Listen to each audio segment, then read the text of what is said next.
बिहार के गया में सर्किट हाउस में राज्यसभा सांसद राष्ट्रीय लोक मोर्चा के अध्यक्ष उपेंद्र कुशवाहा ने प्रेस वार्ता को संबोधित किया। प्रेस वार्ता को संबोधित करते हुए तेजस्वी यादव पर तंज कसते हुए कहा कि नीतीश कुमार के नेतृत्व में ही बिहार में सरकार बनेगी।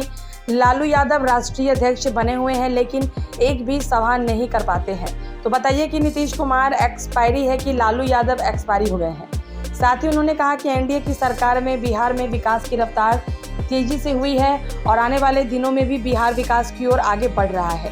साथ ही उन्होंने कहा कि ऐतिहासिक गांधी मैदान में 29 जून 2025 को मगध क्षेत्र स्तरीय संवैधानिक अधिकार परिसीमन सुधार महारैली होने जा रहा है। बचपन में ओपी लाल करके लोग गांव में पुकारते थे घर में। आज भी कोई अगर पुराना नाम भी बोल देता है तो कोई ऑब्जेक्शनेबल नहीं है। धीरे धीरे चीजें होंगी।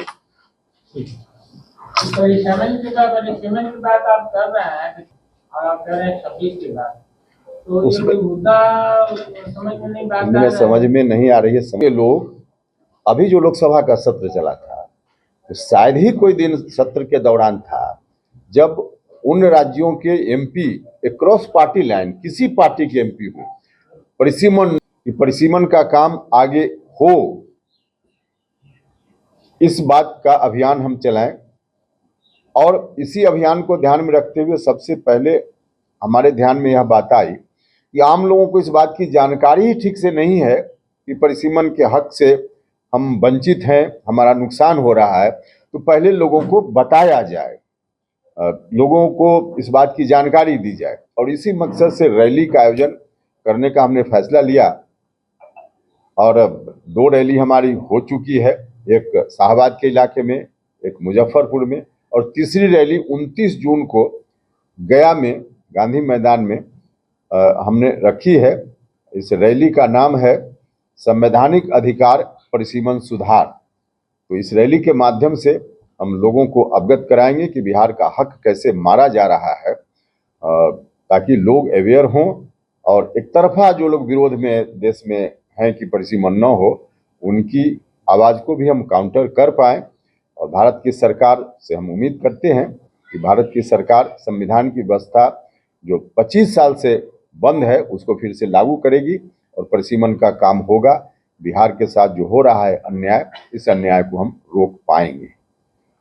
हम आग्रह करते हैं गया और मगध के सभी जिला और अगल बगल के भी जो जिला के लोग हैं सब लोगों से कि सब लोग 29 जून की रैली में आए गया और हम समर्थन दें, इस मुद्दा को ताकत दें ताकि बिहार की हकमारी को रोकने में हमको कामयाबी मिल सके।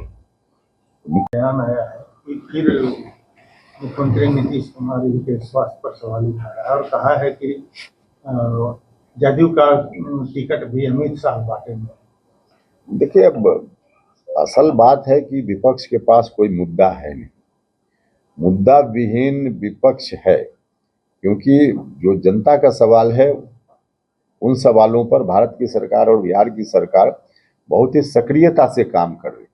तो विपक्ष के पास मुद्दा नहीं है तो अनर्गल बात करते रहते हैं। नीतीश कुमार जी के स्वास्थ्य को लेकर जो भी तेजस्वी यादव जी और दूसरे लोग बोल रहे हैं, पहले लालू जी कितने स्वस्थ हैं और अपनी पार्टी के राष्ट्रीय अध्यक्ष बने हुए हैं।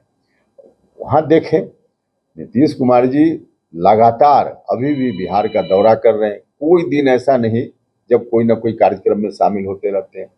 तो लगातार अभी भी 16 घंटा 18 घंटा काम करने वाला व्यक्ति और उसके ऊपर इस तरह की टिप्पणी कहीं से मुनासिब नहीं है। चुनाव के ठीक पहले सामाजिक सुरक्षा पेंशन बढ़ाया गया है, 400 से 1100 किया गया है। इसमें दिक्कत क्या है? चुनाव के पहले हो बाद में हो, जनता का कुछ लाभ है तो इसमें क्या टिप्पणी करनी? अच्छा काम सरकार ने किया है। चुनाव के पहले ही अगर सरकार कर रही है, जिस मकसद से आप आरोप लगा सकते हैं चुनाव को ध्यान में, लेकिन लोगों को लाभ तो है ना, हो गया, लोगों को लाभ मिल रहा है, बड़ी बात है।